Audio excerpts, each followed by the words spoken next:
আসসালামু আলাইকুম প্রিয় শিক্ষার্থীবৃন্দু, তোমরা নিশ্চয়ই ভালো আছো, আমি ভালো আছি। মোহাম্মদপুর আইডিয়াল ডিগ্রি কলেজের অনলাইন ভিডিও ক্লাসের পক্ষ থেকে তোমাদের সকলকে শুভেচ্ছা ও স্বাগতম। আজকে তোমাদের সাথে আমার দ্বিতীয় ক্লাস।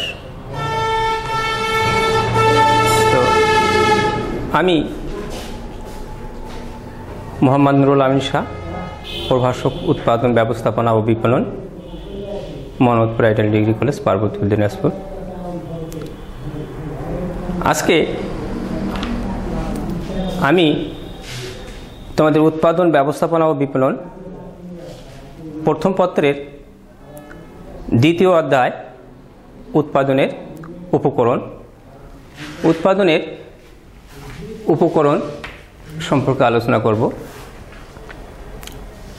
তো উৎপাদনের উপকরণ সম্পর্কে আলোচনা করতে গেলে আমাদের প্রথমে একটু উৎপাদন সম্পর্কে জানতে হবে। তো গত ক্লাসে আমরা আলোচনা করেছিলাম উৎপাদনের সংজ্ঞা, উৎপাদনের খাত, উৎপাদনের গুরুত্ব, উপযোগ ইত্যাদি ইত্যাদি। তো আজকে আলোচনা করব উৎপাদনের উপকরণ। তো এই আলোচনার প্রথমে আমাদের জানা দরকার যে উৎপাদনের উপকরণ কাকে বলে।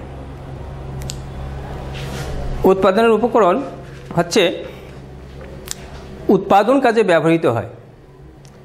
উৎপাদন কাজে ব্যবহৃত হয় এমন কিছুকেই উৎপাদনের উপকরণ বলে।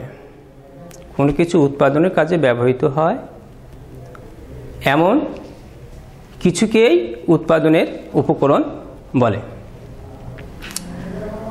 উৎপাদন বলতে কোনো কিছু উৎপাদন বা সৃষ্টি করাকেই বোঝায়, কিন্তু মানুষ প্রকৃতপক্ষে কোনো কিছু সৃষ্টি বা ধ্বংস করতে পারে না। সে শুধু প্রকৃতি প্রদত্ত বস্তুর আকার আকৃতি পরিবর্তন করে ব্যবহার উপযোগী পণ্যে রূপান্তর করে মাত্র। আর মানুষ কর্তৃক এরূপ রূপান্তরকেই বলা হচ্ছে উৎপাদন। তবে যে কোনো বস্তু আপনা আপনি উৎপাদন বা উৎপাদিত হয় না। উৎপাদন করতে গেলে কতগুলো উপাদান বা উপকরণের প্রয়োজন হয়। যেমন ফসল ফলানোর জন্য কেবলমাত্র জমি হলেই চলবে না। আমরা যে জমিতে ফসল ফলাই সেখানে শুধুমাত্র জমি হলেই চলবে না, সেখানে আর কি লাগবে? জমির সাথে লাগবে কৃষকের শ্রম, লাগবে মূলধন এবং লাগবে সংগঠন। প্রিয় শিক্ষার্থীবৃন্দ, তাহলে উৎপাদন করতে হলে শুধু জমি হলেই চলবে না বা ভূমি হলেও চলবে না। ভূমির সাথে লাগবে কৃষকের শ্রম লাগবে, তারপরে মূলধন লাগবে এবং লাগবে সংগঠন।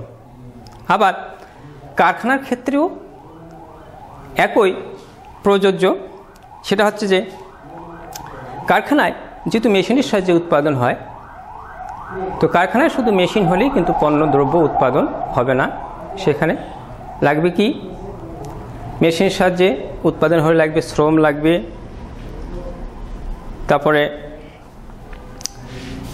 ভূমি লাগবে এবং ওই একই সংগঠন লাগতেছে। তাহলে এখানে অর্থনৈতিক দৃষ্টিকোণ হতে উৎপাদনের উপকরণ দেখা যাচ্ছে চারটা: ভূমি, শ্রম, মূলধন এবং সংগঠন। তাহলে উৎপাদনের উপকরণ চারটি: ভূমি, শ্রম, মূলধন এবং সংগঠন। তো দেখি উৎপাদনের উপকরণ।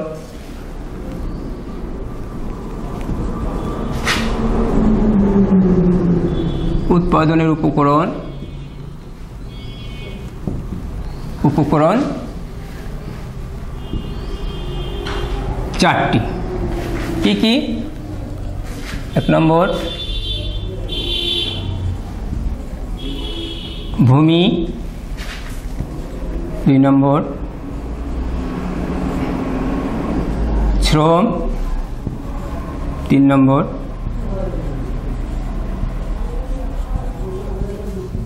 মূলধন এবং 4 নম্বর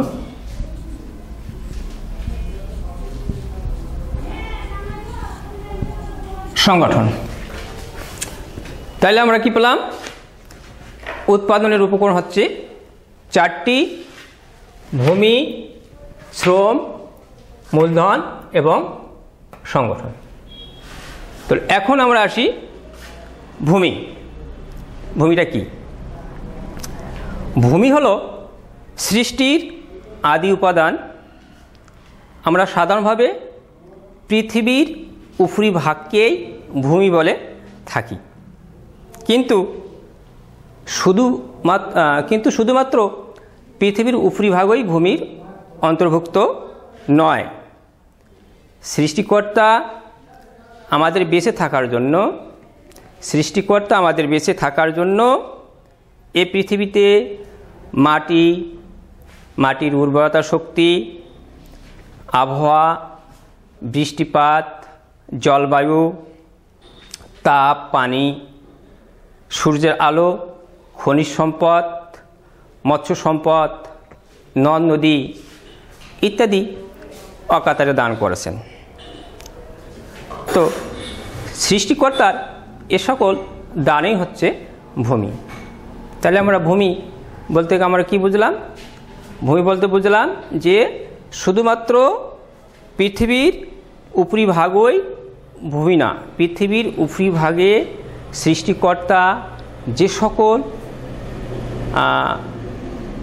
সৃষ্টিকর্তা আমাদের ব্যবহারের জন্য যে সকল অকাতরে দান করেছেন তার সবগুলোই হচ্ছে ভূমি। আচ্ছা, এরপরে কি আসতেছে? এরপরে আসতেছে এগুলো ভূমি, এরপরে আসতেছে শ্রম। এখন উৎপাদনের দ্বিতীয় গুরুত্বপূর্ণ উপাদান হচ্ছে শ্রম। শ্রমটা কি? মানুষের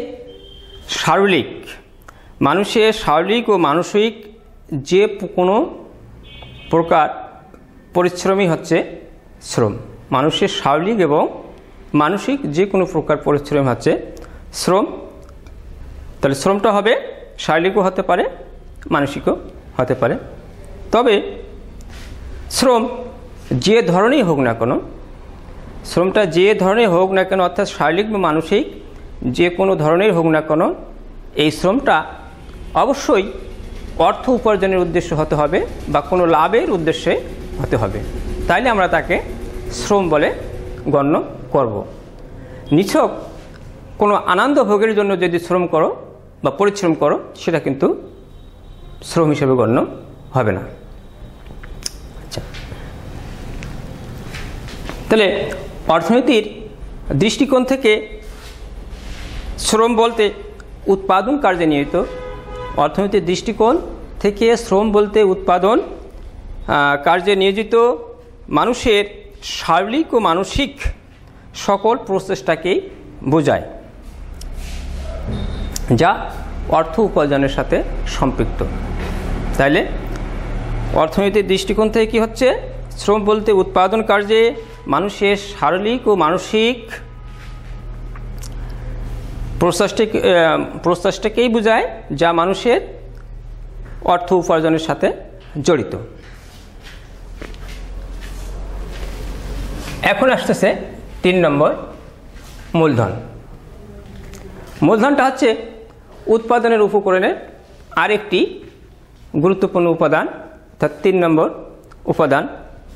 মূলধন উৎপাদনের আরেকটি গুরুত্বপূর্ণ উপাদান। সাধারণ অর্থে আমরা কি বুঝি? সাধারণ অর্থে অর্থকে আমরা মূলধন হিসেবে বলে থাকি, কিন্তু অর্থনীতির ভাষায় বা মূলধনের এই সংজ্ঞাটি এত সংকীর্ণ নয়, এটা আরও একটু বিস্তৃত। তো যেমন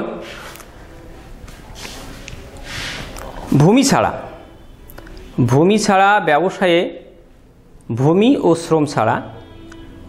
ও শ্রম ছাড়া ব্যবসায়ে নিয়োজিত সব কিছুই মূলধনের অন্তর্ভুক্ত। এখানে বলা যাবে যে ভূমি এবং শ্রম ছাড়া ব্যবসায়ের উৎপাদনের কাজে নিয়োজিত সবগুলোকে আমরা মূলধন হিসেবে গণ্য করতে পারি।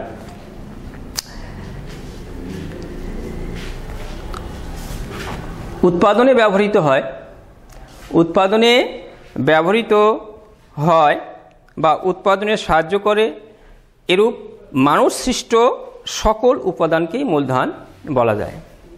আবার দেখি যে উৎপাদনে ব্যবহৃত হয় বা উৎপাদন কাজে সাহায্য করে এরূপ মানুষ সৃষ্ট সকল উপাদানকে মূলধন বলা যায়। এখানে আরেকটা লক্ষণীয় যে মূলধন হচ্ছে উৎপাদনের উৎপাদিত অংশ। অন্যভাবে বলা যায় যে সকল দ্রব্য সামগ্রী মানুষের শ্রম দ্বারা উৎপাদিত হয়ে বর্তমানে ভোগের জন্য ব্যবহৃত না করে অধিকতর উৎপাদনের কাজে ব্যবহৃত হয় তাকে মূলধন বলা যায়। অর্থাৎ মূলধন হচ্ছে উৎপাদনের উৎপাদিত অংশ। উৎপাদন করা হলো কিন্তু বর্তমানে ভোগ না করে সেটা ভবিষ্যতে উৎপাদনের কাজে ব্যবহার করা হয় সেটাই হচ্ছে মূলধন। গেল মূলধন। এখন আসতেছে সংগঠন। তাহলে উৎপাদন উপকরণ আমরা পেলাম 4টা, এর মধ্যে গেল ভূমি, শ্রম এবং মূলধন। 4 নম্বর আসতেছে সংগঠন। উৎপাদনের চতুর্থ গুরুত্বপূর্ণ উপাদান হচ্ছে সংগঠন। এর মাধ্যমে উৎপাদনের অন্যান্য 3টি উপাদানকে একত্রিত করা হয়। তাহলে এই সংগঠনের মাধ্যমে উৎপাদনের অন্যান্য 3টি উপাদানকে একত্রিত করা হয়। তাই বলা যায় যে নির্দিষ্ট উদ্দেশ্য সাধনের জন্য উৎপাদনের উপাদানগুলোকে একত্রিত করে এদের মধ্যে সামঞ্জস্যপূর্ণ সমন্বয় বিধানপূর্বক কোনো প্রতিষ্ঠান গঠন, পরিচালনা এবং নিয়ন্ত্রণের কাজই হলো সংগঠন। আবার দেখি যে নির্দিষ্ট উদ্দেশ্য সাধনের জন্য উপাদানগুলোকে একত্রিত করে এদের মধ্যে সামঞ্জস্য বিধানপূর্বক কোনো কোম্পানি গঠন, পরিচালনা এবং নিয়ন্ত্রণ করার কাজই হচ্ছে সংগঠন। আর এই সংগঠনের কাজ যিনি করেন তাকে বলা হচ্ছে সংগঠন। তো এইগুলো আমাদের ভূমি, শ্রম, মূলধন এবং সংগঠন। তাহলে আমরা উৎপাদনের উপকরণ পেলাম 4টা, ভূমি, শ্রম, মূলধন এবং সংগঠন। এখন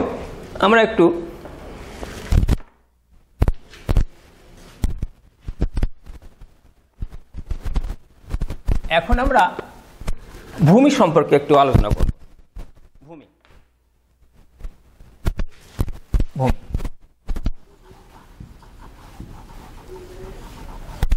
ভূমি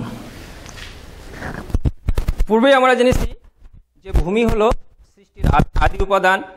সাধারণভাবে পৃথিবীর উপরিভাগকেই আমরা ভূমি বলে থাকি, কিন্তু ভূমির সংজ্ঞাটা এত সংকীর্ণ নয়। পৃথিবীর উপরিভাগে অর্থাৎ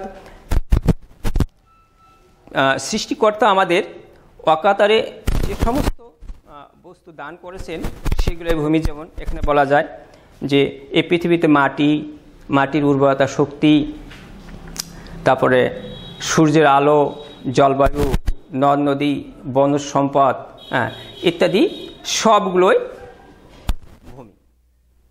তো এই ভূমির কতগুলো বৈশিষ্ট্য আছে, তো এই বৈশিষ্ট্যগুলো আমরা এখন দেখব। এই বৈশিষ্ট্যগুলো, 1 নম্বরে ভূমি প্রকৃতির দান। ভূমি কি? প্রকৃতির দান। ভূমির প্রথম বৈশিষ্ট্যটা হচ্ছে ভূমি প্রকৃতির দান, অর্থাৎ সৃষ্টিকর্তা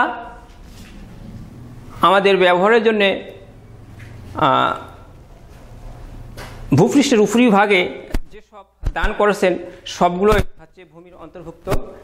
এটা আমরা চেষ্টা করলেও ভূমি তৈরি করতে পারবো না বা করতে পারবো না। সৃষ্টিকর্তাই মাত্র যেটা দিয়েছে সেটাই হচ্ছে ভূমি। এই জন্য ভূমি হচ্ছে প্রকৃতির দান। এরপরে 2 নম্বর ভূমির বৈশিষ্ট্য হচ্ছে ভূমির যোগান সীমিত। পৃথিবী সৃষ্টি লগ্নে ভূমি যে পরিমাণ ছিল এখন পর্যন্ত সেটাই আছে, ভূমির যোগান কিন্তু বাড়ানো যায়নি। অর্থাৎ ভূমি যতটুকু ততটুকুই আছে, ভূমি বৃদ্ধি পায়নি। এই জন্য ভূমির যোগান সীমিত। এরপরে 3 নম্বর বৈশিষ্ট্য হচ্ছে ভূমি বিভিন্ন প্রকৃতির। ভূমি বিভিন্ন প্রকৃতির অর্থাৎ আমাদের এই বাংলাদেশের কথাই ধরি, বাংলাদেশের উত্তরাঞ্চলের ভূমি একরকম, পার্বত্য চট্টগ্রাম ওদিকে একরকম, দক্ষিণাঞ্চলে একরকম। এই জন্য এক এলাকার ভূমি এক রকমের। এটাই হচ্ছে যে ভূমি বিভিন্ন প্রকৃতির। ভূমি 4 নম্বর বৈশিষ্ট্য হচ্ছে ভূমি বায়ু স্থানান্তর যোগ্যতা, অর্থাৎ ভূমিকে এক স্থান থেকে অন্য স্থানে স্থানান্তর করা যায় না।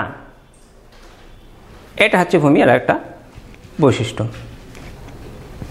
এরপরে ভূমির মধ্যে ক্রম হ্রাসমান উৎপাদন বৃদ্ধির কার্যকারিতা। তো ভূমির ক্ষেত্রে ক্রম হ্রাসমান উৎপাদন বৃদ্ধির কার্যকারিতা এটা প্রযোজ্য হয়। ভূমির যোগান সীমিত বলে, ভূমির যোগান সীমিত অর্থাৎ ভূমিকে ইচ্ছে করলে বাড়ানো সম্ভব নয়। তাই ভূমির যোগান সীমিত বলে অধিকাংশ ক্ষেত্রে উৎপাদন বৃদ্ধির জন্য, ভূমির যোগান সীমিত বলে অধিকাংশ ক্ষেত্রে উৎপাদন বৃদ্ধির জন্য কি করা হয়, একই জমিতে অধিক পরিমাণে শ্রম এবং মূলধন বিনিয়োগ করে উৎপাদন বৃদ্ধির চেষ্টা করা হয়। উৎপাদন বৃদ্ধির চেষ্টা করা হয়। শ্রম ও মূলধন বিনিয়োগের ফলে উৎপাদন বাড়ে, কিন্তু সেটা হচ্ছে ক্রম হ্রাসমান হারে উৎপাদন বাড়ে। এটাই হচ্ছে ক্রম হ্রাসমান উৎপাদন বৃদ্ধি। এরপরে 6 নম্বর বৈশিষ্ট্য হচ্ছে যে ভূমি অবিনশ্বর।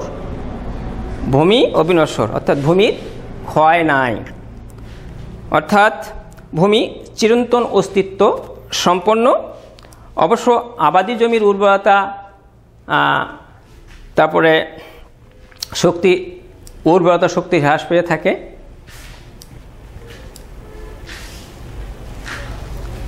কিন্তু ভূমি একেবারেই নষ্ট বা হয়ে যায় না, এই জন্য হচ্ছে ভূমি অবিনশ্বর।